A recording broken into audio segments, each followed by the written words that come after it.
कक्षा 9th में कविता, जिसका मैं सरलार्थ आपको जो है संक्षेप में पूरी कविता का सार बताऊंगी। कविता का नाम है एक फूल की चाह, जिसके कवि हैं सियाराम शरण गुप्त। ये कवि जो थे महात्मा गांधी और विनोबा भावे के विचारों के अनुयायी थे। तो अब मैं शुरू से लेके आपको कविता का जो है सरलार्थ बता रही हूँ। इसमें क्या है कि किसी जगह पे भयंकर महामारी फैली हुई है और उस महामारी में जो बच्चे बाहर खेलने जाते हैं तो वो जो है उसका शिकार हो जाते हैं, उनकी मृत्यु हो जाती है। तो लोगों के घरों में जो है चीख चिल्लाहट सुनाई दे रही है, लोगों के आंसू जो बह रहे हैं वो रुक नहीं पा रहे हैं, सब लोग बहुत परेशान हैं। तो उसी गांव में सुखिया नामक एक लड़की है जो कि उन्होंने उसके पिता ने जो है अपनी बेटी के बारे में यहाँ पे बताया है कि कैसे वो बाहर खेलने जाती है और उसकी बात को नहीं सुनती है। तो एक पिता की दुख भरी कहानी का वर्णन जो है कवि सियाराम शरण गुप्त ने किया है। वो कहता है, सुखिया का पिता बताता है कि मैं जो है अपनी बेटी को रोज़ रोकता था कि तू बाहर खेलने के लिए मत जा, क्योंकि बाहर बहुत भयंकर महामारी फैली हुई थी, उसे पता था।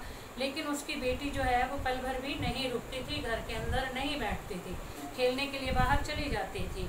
तो वो बहुत डर लगा रहता था उनके मन में, कहीं इसको भी महामारी ना हो जाए।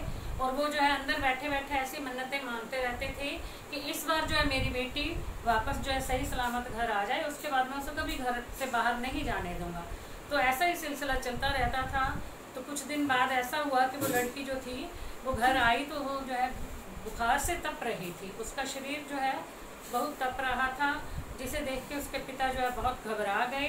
तब उन्होंने अपनी बेटी को वहाँ पे चारपाई पर लेटाया तो वो ऐसे सुध-बुध खोए हुए आराम से पड़े रही।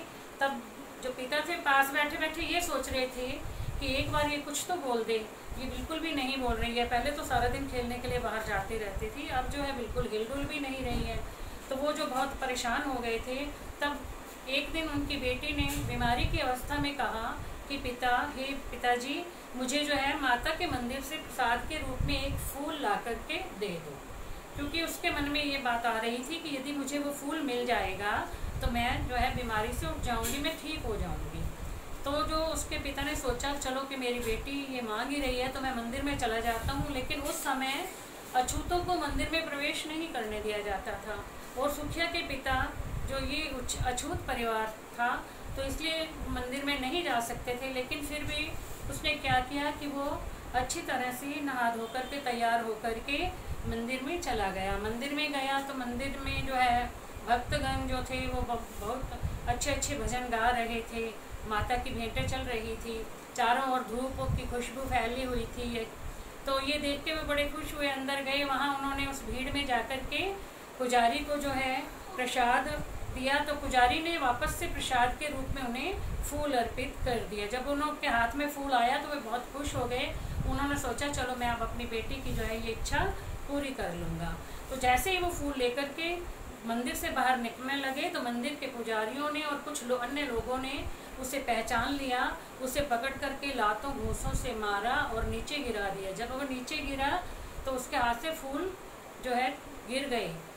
तो वो बहुत परेशान हो गया कि मैं जो है फूल मुझे मिल भी गया था, मैं फूल लेकर के घर जा रहा था तो इन्होंने मुझे पहचान लिया। और वो लोग क्या कह कर के मार रहे थे, घूंसों से पिटाई कर रहे थे, उसे नीचे पटक पटक के मार रहे थे कि इस अछूत ने मंदिर में आकर के इस मंदिर की सदियों से चली आ रही पवित्रता को नष्ट कर दिया है, पवित्रता मतलब मंदिर को अपवित्र कर दिया है। ये बात कह करके उसे कह रहे थे, जबकि वो बार बार ये कह रहे थे क्या मैं कहीं पे माता की महिमा से बढ़ चढ़ कर हूँ जो तुम मुझे ये कह रहे हो कि मैं कैसे इस मंदिर को अपवित्र कर सकता हूँ।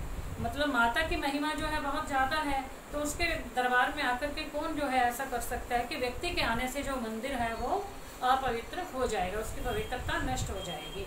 लेकिन वो चिल्लाते रहे, बोलते रहे, लेकिन किसी ने नहीं सुना। उन्होंने धक्के मार मार के उसे मंदिर से बाहर निकाल दिया और तब जो है उसे पुलिस पकड़ करके ले गई और 7 दिन की कारावास की सजा दे दी।